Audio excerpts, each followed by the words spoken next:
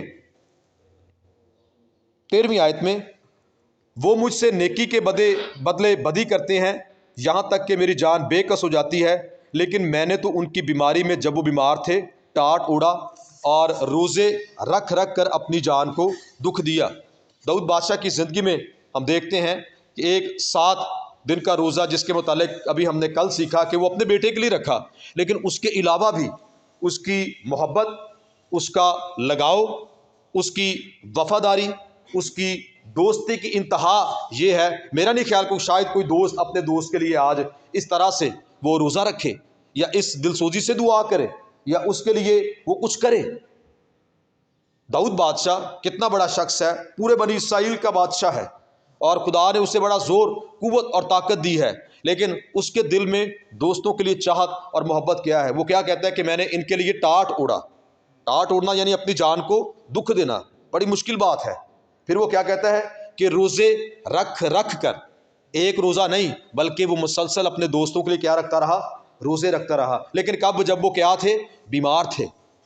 یہ ہے اصل تیمارداری، یہ ہے پیار، یہ ہے محبت، یہ ہے احساس جو ہم کسی دوسرے کے لیے کر سکتے ہیں، اور کلام مقدس ہمیں نظر آتا ہے ایسے نمونوں سے۔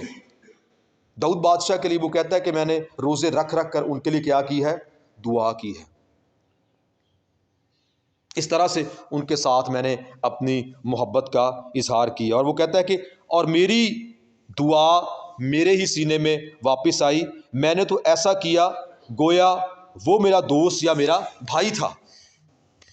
اب یہاں پر ایسے دوست کا ذکر کرتا ہے جسے وہ بھائی کے برابر عزت دیتا ہے، بھائی کے برابر جسے وہ احترام دیتا ہے، بھائی کے برابر وہ جسے جانتا ہے۔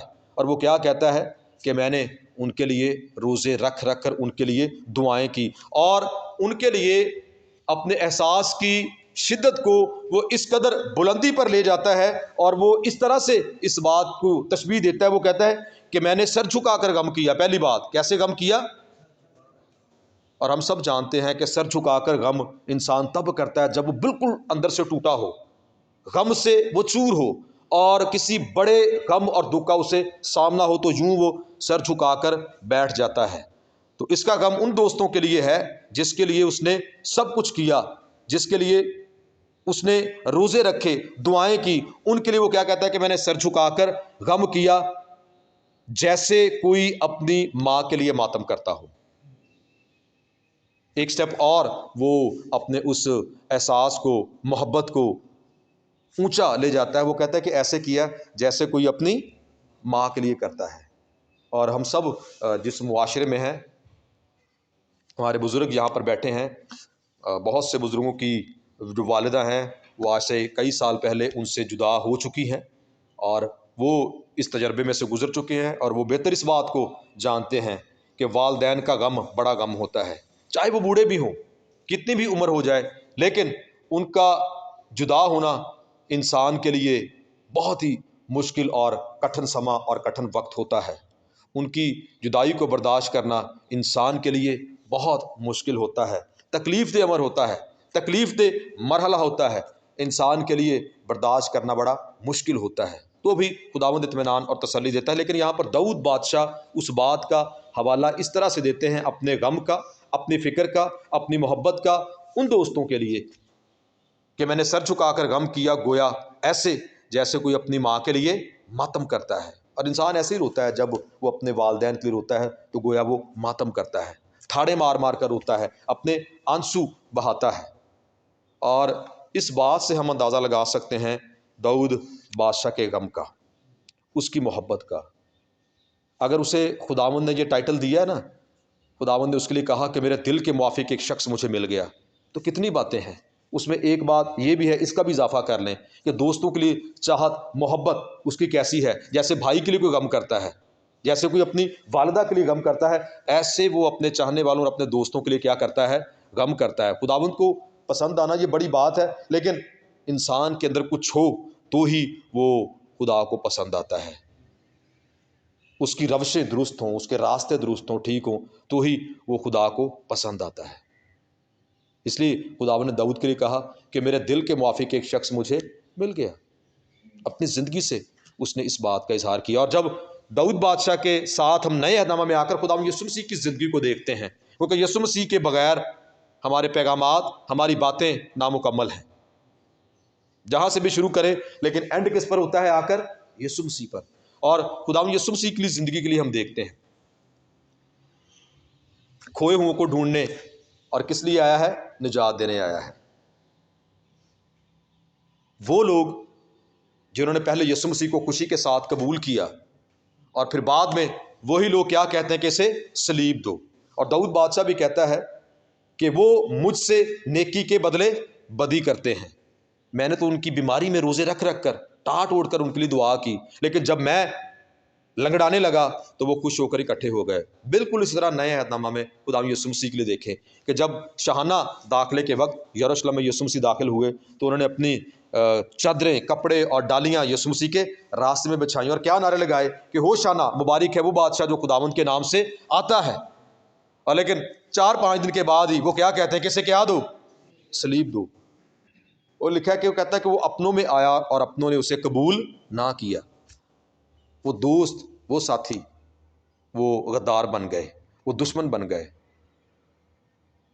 اور پترس کے لیے بھی ہم دیکھتے ہیں کہ رات کو جب 3 بار اسے پوچھا گیا، کہا گیا کہ تو بھی یسوع ناصری کے ساتھ تھا، تو اس نے لعنت کھا کر، قسم کھا کر کہا کہ میں تو اس کو جانتا بھی نہیں. اور یسوع مسیح نے کیا کہا تھا کہ مورخ کے 2 بار بانگ دینے سے پہلے تو 3 بار میرا انکار کرے گا. اور اس نے مسیح کا انکار کیا.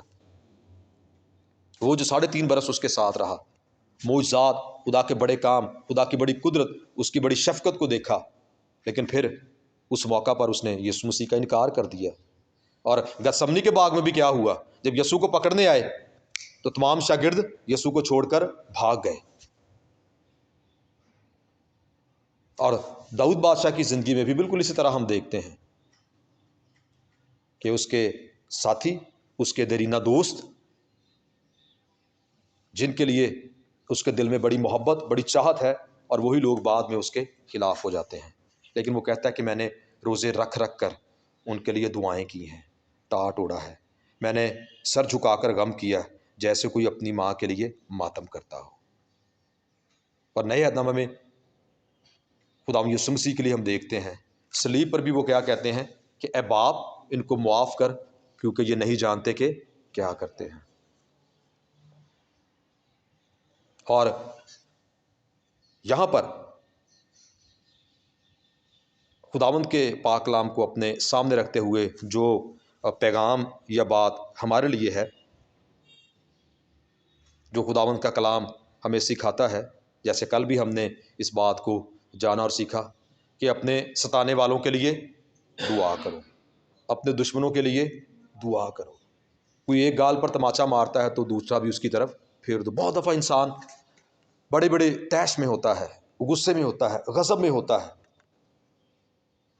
اور بہت دفعہ وہ غلط قدم بھی اٹھاتا ہے، غلط فیصلے بھی کرتا ہے.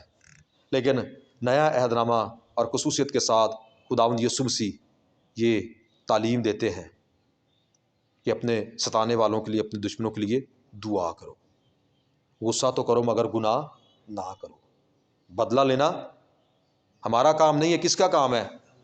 یہ خدا کا کام ہے. مشکل بات ہے، ہم سب انسان ہیں، جذبات سے بھرے ہوئے ہیں، مشکل بات ہے، لیکن اصل مسیحی رویہ یہ ہے کہ خداوند کے کلام پر چلتے ہوئے معاملات کو دیکھنا اور درست انداز سے اس معاملے کو ڈیل کرنا. اور یہ یاد رکھیں کہ مسلسل کی دعائیہ زندگی، خداوند کے پاک کلام کو پڑھنا، اس کو سیکھنا اور اس پر عمل کرنے کے وسیلہ سے ہی ہمارے اندر یہ باتیں پیدا ہوتی ہیں. اور یہاں پر ہم